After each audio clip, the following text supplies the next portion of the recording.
if the fairy makes the flower bloom as a sign and I go to tell them? These days, the words FromSoftware bring to mind brutally difficult third-person action games, namely Dark Souls and Bloodborne. So getting this esteemed developer on board with making an exclusive PlayStation VR title is a monumentous occasion that shouldn't be taken lightly. In fact, the development team's impressive pedigree alone will convince most gamers to look past the click-turning, teleportation, and overall slow pace of their new title Déraciné, and discover an adventure game that, despite some familiar roots, is like nothing I've ever played. This review copy of Déraciné was provided for free by Sony, but as always, would never affect my opinion of the game.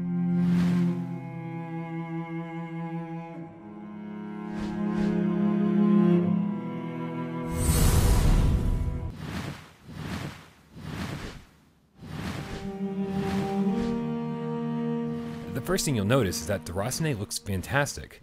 There's a ton of detail in this world, with the PlayStation 4 Pro really smoothing out some of the rougher edges, and the characters just look like they belong here. They're not realistic in the slightest, but at no point did their presence kill the immersion, which actually brings up the first issue that'll cause some divisiveness.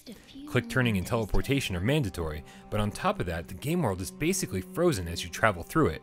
Characters don't animate, water doesn't ripple, and curtains don't move, making the moment-to-moment gameplay feel a bit like a slideshow.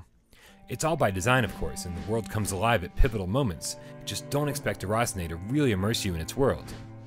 Luckily, the audio is firing on all cylinders with a nice assortment of stringed instruments and, I'm pretty sure, decent voice acting. I don't spend a lot of time around British children, so let's be fair, I honestly have no idea. Big? Well, it could be important. I'll be sure to return it to the headmaster.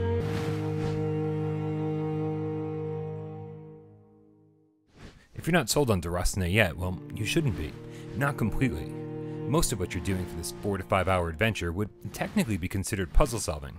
But half the puzzles are painfully obvious, just bringing the right item to the right location, and the other half are almost classic LucasArts obscure, minus the humor, with hints provided the whole way ensuring that you'll never be stuck for long. So without compelling puzzle solving, Déraciné leans heavily on storytelling to keep things interesting, and for the most part it succeeds. As the player, you'll take on the role of a fairy helping the 6 orphans that live in this school. They're constantly losing items and performing menial tasks, with some pretty un-video game-like events taking center stage far too often. The weird and surprising thing is that I actually wanted to help them and was never bored of any of the mundane exploration.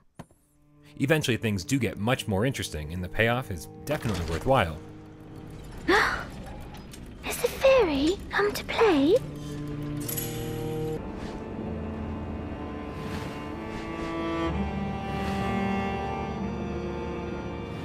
Despite all my criticisms, I can't help but love exploring every room of Déraciné's insane little boarding school and learning about each of the characters.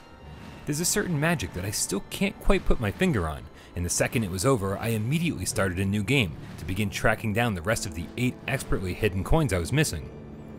But what I like most about Déraciné is that FromSoftware had the resources to bring us Dark Souls VR or Bloodborne VR, games that would have had almost universal appeal and sold insanely well. But instead they brought us a game that they wanted to make, and you can absolutely feel that passion, from start to finish.